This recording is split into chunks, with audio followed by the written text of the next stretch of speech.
Vonjate? Ja, v zraku je pomlad. In to so na poseben način že 14. leto zapored proslavili na osnovni šoli Valentina Vodnika.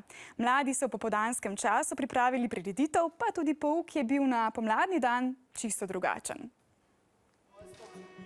Pomlad je na osnovno šolo Valentina Vodnika prinesla cel kup zanimivih delavnic. Za hoduljak sem malo je čuden, ker visok si pa tako, ampak drugače pa je fajn. Poleg hodulj so mladi na cirkuški delavnici spoznali tudi vrteče se krožnike in druge rekvizite. Se zelo zabavamo ob tem, ker še nikoli nisem v življenju bil v cirkusu. Ta ravo se sam tako že zabaval, da drugega probaš dol spraviti, pa rabaš dobro ravnotežje. Mislim, da pa to, da si močan ni potreben. Recimo Nejc, naš sošolc, ga je Hana 3-krat dol spravila.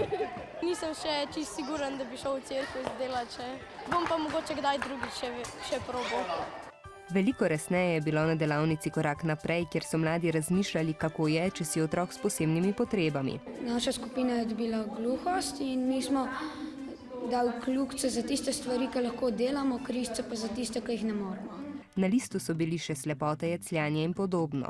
Potem pa so mladi s koraki naprej ugotavljali, kako daleč lahko prideš, če si oseba s posebnimi potrebami. Mi, ki nimamo teh lastnosti, imamo veliko več privilegijev. Kako je, če ne moreš hoditi ali pa si slep, pa so na lastni koži doživeli udeleženci delavnice Bontonček.